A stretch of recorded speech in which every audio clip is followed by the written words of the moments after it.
A cada ano, mais de 720 mil pessoas tiram a própria vida no mundo, segundo a Organização Mundial da Saúde.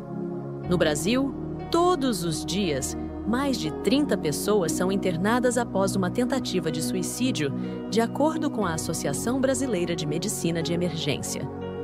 O suicídio é hoje considerado um grave problema de saúde pública. Somente no nosso país, cerca de 14 mil vidas são perdidas todos os anos. Isso significa que, em média, 38 pessoas se suicidam a cada dia.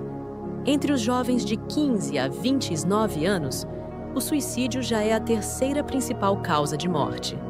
A Organização Mundial da Saúde alerta que os desafios que levam alguém a desistir da própria vida são complexos e envolvem fatores sociais, econômicos, culturais e psicológicos.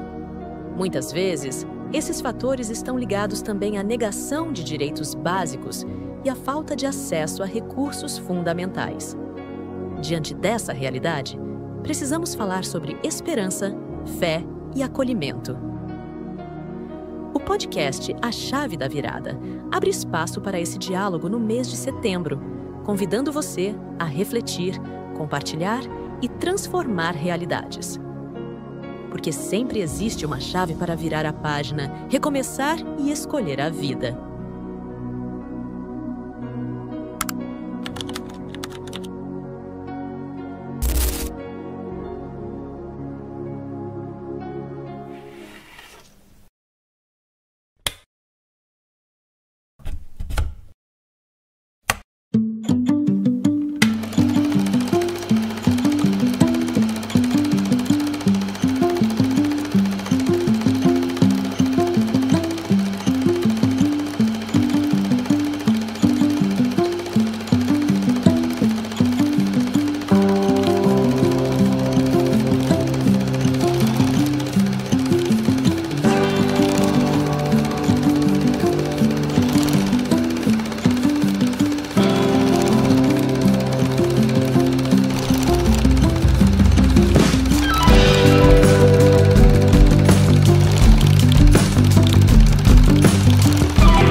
Olá, tudo bem? Eu sou Antônio Martins, psicanalista clínico, membro do Conselho Brasileiro de Psicanálise e filiado à Associação Nacional de Terapeutas e Psicanalistas Clínicos. Estamos em mais uma edição do Marco Podcast, o quadro A Chave da Virada. Nesse mês de setembro, estamos trazendo para você o tema sobre o combate e prevenção ao suicídio. E é importante que você possa curtir, né, esse canal, dar o seu joinha aí e também você possa compartilhar esse conteúdo e principalmente que você possa se inscrever no canal. E automaticamente a grande rede vai entender que esse nosso espaço, esse nosso conteúdo, ele é de utilidade pública para você e para a sua família, para as pessoas que você conhece e gosta. E eu tenho hoje a oportunidade, a grata satisfação de ter aqui nos estúdios do Chave da Virada o doutor Diego Moraes. Diego Moraes, que é médico psiquiatra pelo Hospital de Clínicas Gaspar Viana, mestre em saúde na Amazônia pela Universidade Federal do Pará, pós-graduando em terapia cognitivo-comportamental pela PUC do Rio Grande do Sul, que é a terapia, né, TCC, fisioterapeuta também e educador físico pela Universidade Adventista São Paulo. Doutor Diego, muito obrigado por estar conosco nessa edição do Chave da Virada. Eu que agradeço, Martim. Desde já, muito obrigado pelo prazer e pela oportunidade de poder estar conversando um pouquinho com você. Doutor, nós temos então a oportunidade, né, de, nesse momento, ao tratar desse tema que é cercado aí de muito preconceito, né, que é em relação à questão do combate e a prevenção ao suicídio. especificamente da sua área, o psiquiatra se dedica a quê? Vamos lá, né? Isso é uma coisa que algumas vezes eu tenho a oportunidade de conversar com os pacientes, né? Principalmente aqueles pacientes que procuram pela primeira vez o psiquiatra e muitas das vezes vêm com um certo medo, às vezes com um certo preconceito prévio. Meu Deus, agora eu estou doido, né? Nossa, o que aconteceu comigo que agora eu tive que vir num psiquiatra? E geralmente eu pergunto, o que você sabe sobre a psiquiatria? O que você acha que o psiquiatra faz? Ou então, você sabe a diferença do psiquiatra e do neurologista? Né? E aí eu gosto de usar muito o exemplo de um computador. Né? Enquanto a gente tem um cérebro que a gente pode ver, tocar, né? Palpável, Sim. como se fosse uma peça do computador, teclado, mouse, a gente tem também um cérebro virtual, um cérebro que a gente não consegue ver, a gente não toca, mas que todos nós sabemos que existe. A gente pode chamar isso de mente, né? A nossa parte, onde acontecem os nossos pensamentos, onde acontecem os nossos sentimentos, e que, usando a analogia do computador, é como se fosse o programa. Né? Ambos cuidamos do nosso cérebro, da nossa cabeça, mas temos uma visão um pouquinho diferente. Então, resumindo, né, a psiquiatria ela se dedica a tudo aquilo que interfere, né, que envolve o nosso pensamento, o nosso comportamento, os nossos sentimentos e as nossas emoções. Né? Perfeito. Que são coisas que fazem parte, né, da nossa natureza, parte da nossa vida e que, dia a dia. E que de alguma forma pode adoecer. Perfeito. E a gente tenta ajudar, né, e investigar e estudar um pouco mais sobre como funciona, né, todos esses mecanismos. Me ocorreu aqui uma pergunta, por esse estigma, né? Então, é algo que tem mudado ao longo dos dias atuais, porque a gente estava aqui em off conversando, né, a questão da defasagem do quantitativo de médicos para a população, que é um quantitativo assim ainda pequeno, tamanha quase pandemia, endemia que a gente tem de saúde mental. É um número que assusta, né, doutor? Sim.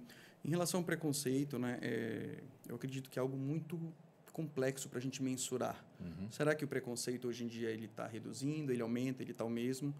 A minha percepção é que, principalmente depois da pandemia, né, da Covid-19, houve um boom em relação a se falar sobre saúde mental. Né? Eu acho que foi uma questão social mundial de impacto sem precedentes, na qual a questão do isolamento social, né? A questão da incerteza do futuro, será que eu vou morrer? Será que a gente vai ter vacina? Será que isso vai ter cura? E principalmente na questão, né, dos lockdowns, né? Muita gente que com essa ideia do fica em casa e se isola, adoeceu. E muita gente, depois que pôde sair de casa, não conseguiu mais se adaptar. Perfeito. Então, eu acho que nunca se falou tanto na importância de saúde mental. Especialmente, né, colegas, aí, professores, chefes que já estão há muito tempo na psiquiatria, eles conseguem ter uma ideia, né, desse antes e depois da pandemia. Enquanto antes da pandemia, né, a psiquiatria era uma coisa muito como se fosse o underdog, né? Como se fosse o vira-lata dentro da medicina. Perfeito. Tem até uma chefe que me comentou, ela já tem 15 anos já de psiquiatria, que quando ela decidiu fazer psiquiatria, a família falou assim, mas por quê? Como se assim, tu estudou medicina para fazer psiquiatria, por que tu vai fazer psiquiatria? E hoje, não sei se você sabia, pelo 3º ano consecutivo, se eu não me engano, no Brasil, a especialidade médica mais concorrida. Sim. Historicamente, era neurocirurgia, dermatologia, otorrina, e hoje, no Brasil, a especialidade médica mais concorrida, tanto em número de inscritos como a nota de corte, né, para você poder entrar. Então, isso mostra, talvez, uma virada, né, desse panorama de que se existe uma procura muito grande, né, por parte dos médicos na formação em psiquiatria, porque o mercado, né, está fervendo, acho que existe muita procura, existe muita demanda e pouco profissional, e isso acaba surgindo. Muito bom esse esclarecimento, pouco mais de interesse. Né, e essa atualização. E a gente sempre traz para você que nos acompanha, né, essa atualização, em especial aqui no quadro A Chave da Virada, que é o momento em que você também se atualiza sobre essas questões. Né? E é muito bom a gente ter acertado, doutor, em lhe trazer aqui, né, para a gente ter esse avanço muito importante. Doutor, que transtornos mentais podem aumentar o risco de suicídio? Talvez ampliando mais a sua pergunta, né, quais são os principais fatores de riscos que podem levar uma pessoa a pensar, idealizar, planejar, né, e concretizar o suicídio, né? Então, assim, os estudos que tentam avaliar o fenômeno do suicídio, primeiro dizendo que é uma questão extremamente complexa, né, da gente conseguir, é multifatorial, né, tanto de fatores intrínsecos quanto questões psicossociais, mas a gente entende hoje que o principal fator de risco que leva uma pessoa a cometer suicídio é uma tentativa prévia. Então, quem já tentou suicídio uma vez tem um risco, né, maior. Perfeito. Pensando agora em transtornos mentais, ter um transtorno mental em si já é também o segundo principal risco que pode levar uma pessoa ao suicídio, né? Os estudos de prevalência e epidemiológicos, em resumo, praticamente 100% das pessoas que tentaram suicídio têm um transtorno mental. Existem poucas outras situações, mas quase um 100% tem um transtorno mental, e a gente vê isso, o peso, né, dessa questão. E dentre os transtornos mentais, o transtorno mental hoje mais relacionado com um alto risco de suicídio são os transtornos de humor. Certo. A depressão Perfeito. E o transtorno bipolar, né, que dentro do contexto do transtorno bipolar você tem também um episódio depressivo e você tem, né, o episódio do outro polo do humor, uma euforia, né? Sim. Depois o paciente fica muito mais agitado, muito mais, né, cheio de energia. E os estudos mostram que a depressão, no contexto do transtorno bipolar, tem um risco maior de suicídio do que a depressão, né, digamos, a depressão simples ou a depressão unipolar, fora do contexto bipolar. Um outro transtorno também, o segundo transtorno mais relacionado ao risco de suicídio seriam os transtornos por uso de substância, principalmente, né, a dependência de álcool. Né? Depois a gente tem ali, né, transtornos de humor, transtornos por uso de substância, a gente tem também ali alguns transtornos de personalidade, né, que é um grupo de transtornos no qual a gente entende que a personalidade é a forma como a pessoa se enxerga, como a pessoa sente, como a pessoa reage ao mundo, né? E existem alguns traços, né, algumas características de personalidades que fazem com que a pessoa ela tenha um certo sofrimento na forma como ela se vê, como ela reage ao mundo, e isso nós chamamos de transtorno de personalidade. E existe um grupo, né, de transtorno de personalidades que são os emocionalmente instáveis. O mais popular seria o transtorno borderline. Que a gente pode também, né, um alto grau de impulsividade, né, de uma instabilidade emocional, que pode também estar levando esse risco, seguido depois de esquizofrenia e depois os outros transtornos. Mas, no geral, né, os transtornos mentais em si, eles daí, né, transtorno de humor, esquizofrenia, transtorno por substância, transtorno de personalidade, já abrange aí mais ou menos aí uns 60%, 70%, né, dentre os transtornos mentais que mais podem levar a pessoa a cometer suicídio. Então, esses seriam os dois principais fatores. Né? Tá. No caso, seria esse conjunto de transtornos ou apenas um deles podem realmente? Por isso, assim, o fenômeno do suicídio, ele é multifatorial. Então, tentativas prévias aumenta o risco, ter um transtorno mental já aumenta o risco, seguido por outras questões psicossociais, questões de gênero. Né? Existe o paradoxo do gênero do suicídio. Homens tentam menos, mas quando tentam, eles são mais eficazes. Né? E as mulheres tentam mais, mas geralmente usam métodos menos letais, elas têm uma rede de suporte, às vezes, melhor, têm uma tendência a procurar ajuda com mais frequência do que os homens. Né? E falando ainda da questão de gênero, você tem a questão dos transtornos de identidade de gênero, que isso também é um fator, né? População transexual, LGBT, né? A população com transtornos sobre a própria identidade de gênero e sexualidade também, essas minorias, pelo próprio preconceito que eles enfrentam na vida, isso pode aumentar. Então, assim, são fatores diversos. Intrínsecos da pessoa, existem fatores genéticos, histórico familiar de alguém, de um parente de primeiro grau que cometeu suicídio, já se tem mais ou menos uma ideia de alguns genes que podem estar relacionados com o risco aumentado de suicídio, mas é um conjunto de fatores intrínsecos e de fatores, né, psicossociais que podem levar a pessoa a começar a ter ideação, planejamento e, eventualmente, uma tentativa de suicídio. Perfeito. Doutor, mais uma pergunta. Em que casos de tentativas de suicídio você indica a intervenção? Isso você pode melhorar a minha pergunta também. Perfeito, né?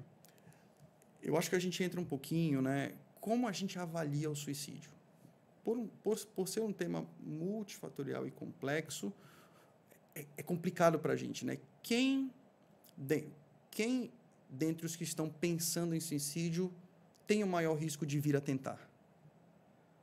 Será que é só para querer chamar atenção, né? A pessoa tentou suicídio, mas foi tentando fazer um método pouco letal ou foi com um método letal, certo. né? O que levou aquela pessoa, qual foi a motivação. Mas, assim, quando a gente fala de tentativa de suicídio, a gente precisa validar esse sentimento. Então, assim, é muito comum, não, tentou suicídio, só querendo chamar atenção. E às vezes é isso mesmo. Sim. Às vezes, numa frustração, numa dificuldade de lidar com uma emoção ruim, o indivíduo vai lá, eu vou me matar, ou vai lá e tenta, de alguma forma, mas mais como uma forma de lidar, né, com isso. Uma curiosidade é que, assim, hoje, né, a gente tem uma série de instrumentos validados na literatura médica, questionários e escalas que a gente pode aplicar durante a consulta. Existem quase 80 questionários e escalas diferentes. E você acredita que nenhum deles ainda consegue prever com segurança quem vai ou não, quem tem o maior risco? Ou seja, você faz um questionário e a pontuação dá alto risco. A gente não consegue ter a certeza que esse alto risco vai se concretizar. E o contrário da mesma forma. A gente chama isso de valor preditivo positivo e negativo. Nenhum dos instrumentos que nós temos hoje validados na literatura para avaliar o comportamento suicida, ele tem um valor preditivo positivo ou negativo, daí a dificuldade da gente, né? Então, vai muito da experiência, né, de você levar em conta os fatores de riscos que a gente comentou, né? É uma primeira tentativa? Isso. É uma coisa, o paciente já tentou 5 vezes. 5 vezes. Aí... E todas as vezes com um método letal, que teve que ter intervenção. Qual é o contexto que ele vive? Ele vive sozinho, ele está divorciado, ele está passando por um problema, está com um problema financeiro, né? Sofre violência. Então, a gente tem que tentar avaliar todo um contexto e qual é o suporte social que aquele paciente tem. Muitas das vezes, num primeiro momento, para a gente conseguir gerar um ambiente de segurança, esse paciente vai ter que ser internado. Até que a gente consiga abaixar a temperatura dele, chama a família, vê para onde é que ele vai, quem que é o suporte dele, se é alguma situação que é passivo de uma resolução a curto prazo, e aí a gente vai para casa, não vai. É muito complexo. A gente estava conversando também aqui em off a questão do psiquiatra, né, e do cardiologista. Então, para o cardiologista, ele olha logo a pressão, né? A pessoa chega lá e vamos verificar a pressão, né? No caso da psiquiatria, quando chega alguém numa condição assim, que a família vem e relata que ele tentou algo letal, tem algum termômetro assim para a gente poder dizer se há um risco maior? Temos. Se não for a primeira tentativa, já acendeu a luz vermelha por si só. Tem um transtorno mental. O paciente tem história, ou está num quadro depressivo atual, ou tem um transtorno bipolar, ou um transtorno por uso de substância, ou tem um transtorno de personalidade, 2 luzes vermelhas. Vai só checando. Só checando. Mora sozinho, é divorciado, não tem suporte, nem rede familiar, nem social. Terceira, eu vou fazer o que com esse paciente? Até porque a grande maioria das medicações que a gente usa para tratar, né, os quadros depressivos, enfim, qualquer tipo de abordagem, a gente sabe que é uma questão que leva tempo. Não é como você chegar com uma dor, te dar um remédio e em 1 hora essa dor passa, não. Essa dor emocional, ela vai demorar para passar e a gente nem sabe se a gente vai conseguir. E essa é a próxima pergunta, que o senhor já começou a responder. Como funcionam as medicações com alguém que tentou suicídio? Aí depende do quadro de base. Perfeito. Se a pessoa tentou suicídio, as estatísticas mostram que quem tenta suicídio tem um transtorno mental. Sim. Pensa comigo, talvez um dos sistemas biológicos e psíquicos dos seres vivos, e nós como seres humanos temos mais fortes, é o nosso senso de autopreservação. Imagina uma situação em que o teu senso de autopreservação ele simplesmente é desligado. Você ignora a tua vontade de viver a ponto de você desistir da tua própria vida, até mesmo de uma forma chegar a pensar em você atentar contra o teu próprio bem-estar. Como é que eu vou resolver isso? Então, assim, em relação às medicações, vai muito do quadro de base. E nem sempre é algo passivo de resolução com medicação. E aí entram as intervenções psicológicas. Sim. Né? E mesmo que você tenha ali o acesso à melhor psicoterapia, à melhor profissional, você fica com o paciente o que ali? 1 hora, 2 horas, e ele vai para casa dele. Isso. Então, por isso que às vezes a intervenção ela tem essa intenção de você iniciar um tratamento, seja ele medicamentoso, seja com psicoterapia, e você chama essa família, chama os amigos, chama quem quer que seja essa rede de apoio que a pessoa tem, e você vai tentar organizar. Vai para casa, e no primeiro momento o próprio paciente não vai ter acesso às medicações, vigilância 24 horas, não vai poder dormir, nada de porta fechada, nem no banheiro, até que a coisa vai andando. Perfeito. Excelente, doutor. Vamos para mais uma pergunta, né? E você que está nos acompanhando, observe que o conteúdo, ele é o conteúdo passado da forma mais simples e objetiva possível, né? Foi dos requisitos para a gente convidar o doutor Diego para estar aqui com a gente. Tá, doutor? É um desafio, né? Eu sei, né?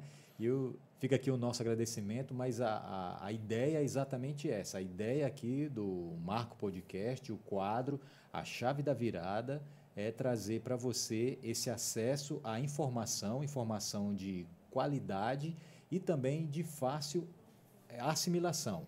Por isso, eu, mais uma vez, peço a você que você possa curtir, né, deixar aí o seu like, você possa também compartilhar esse conteúdo e, principalmente, você possa se inscrever, porque às vezes a gente tem muitas curtidas, muitos compartilhamentos, mas não é proporcional à quantidade de inscritos que nós temos no nosso canal. Então, que você possa continuar, né, nos acompanhando, mas principalmente se inscrevendo no canal.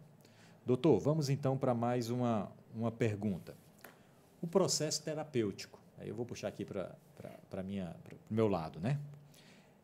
É um colaborador no combate e prevenção ao suicídio? O senhor também já iniciou a discorrer essa pergunta, mas eu queria avançar nela, sobre o processo terapêutico.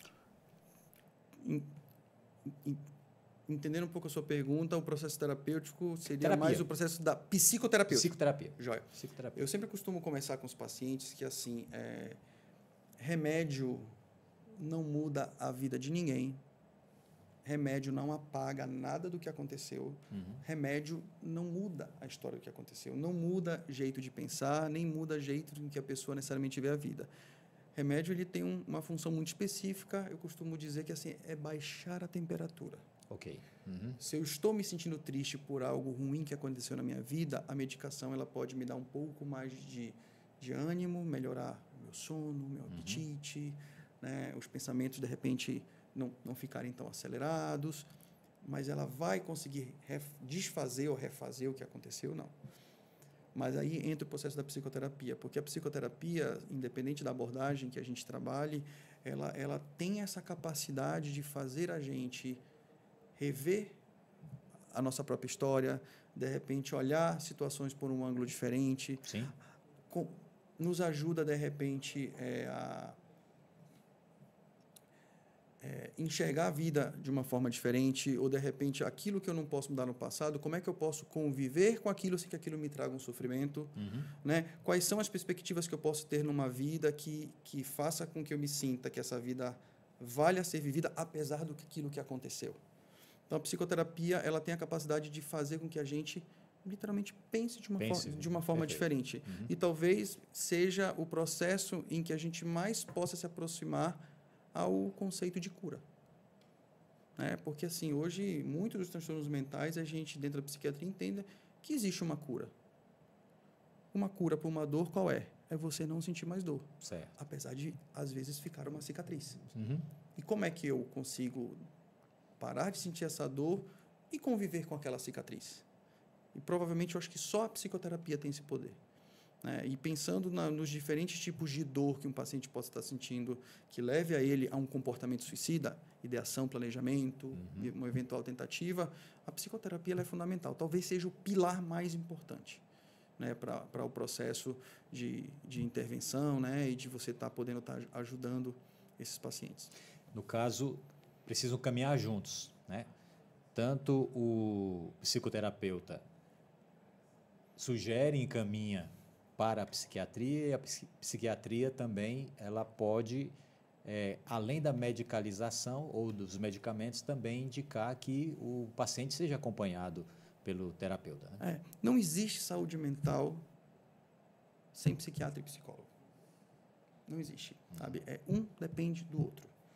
Né? Porque assim como o psicólogo não vai poder prescrever, não vai poder manejar nenhum tipo de medicação, a grande maioria dos psiquiatras não são psicoterapeutas. A grande maioria. Isso é uma percepção minha. Né? Apesar da psicoterapia hoje ela ser reconhecida como uma especialidade médica e uma especialidade da psiquiatria de uma forma formal pelo Conselho Federal de Medicina, né? A gente tem, né, essa competência e essa especialidade reconhecida, são poucos os psiquiatras que também são psicoterapeutas. Então, a gente precisa, né, dos dois. Tanto o psiquiatra na sua competência como médico, tentando enxergar o paciente de uma forma, né, no que compete a ele. Existe uma doença médica, eu vou passar uma medicação, essa medicação vai interagir com uma medicação que o paciente já toma, né, uma medicação que engorda, mas o paciente já é obeso. Ou seja, tem que avaliar a questão médica, e o psicoterapeuta, que por excelência, né, é quem opera a psicoterapia. Isso. Perfeito. Nós temos então a oportunidade hoje de mais uma vez dar sequência a essa série de entrevistas, essa série de bate-papos aqui que estão trazendo para cada um de nós informações, conteúdo sobre o Setembro Amarelo, que é o mês dedicado, né, pelas instituições, pelas entidades governamentais, como o combate e prevenção ao suicídio.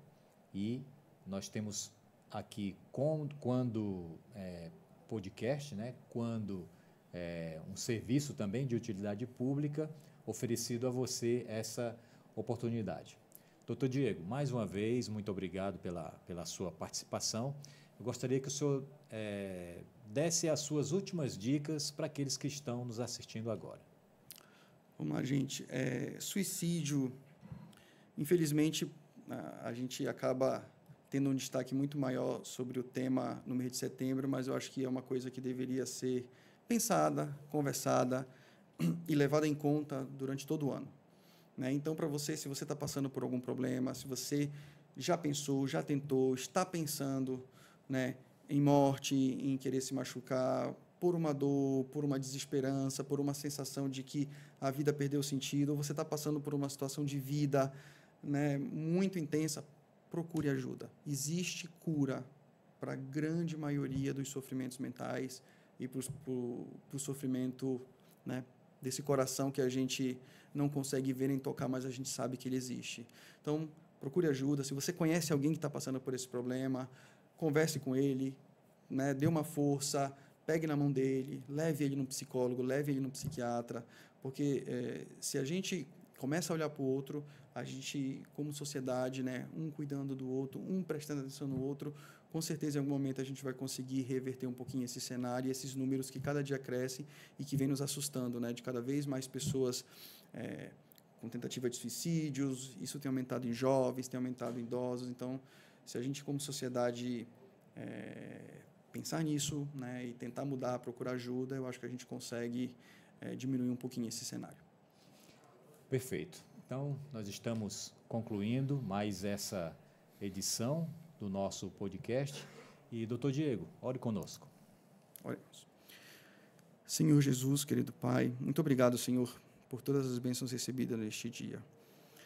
Que o Senhor possa, cada dia mais, o Senhor que conhece o nosso coração, o Senhor conhece o nosso sofrimento, as nossas dores, que o Senhor possa nos confortar, nos dar força, para que nós possamos pedir ajuda quando necessário, que o Senhor nos dê a sensibilidade de prestar atenção ao nosso irmão, às pessoas ao nosso redor, que eventualmente possam precisar também conversar, de um ombro amigo ou de uma força para também buscar ajuda, que o Senhor possa cuidar de nós, né, nos proteger e ser um agente de mudança na nossa vida. Que o Senhor possa nos abençoar. Hoje e sempre te pedimos em Teu nome. Amém. Amém.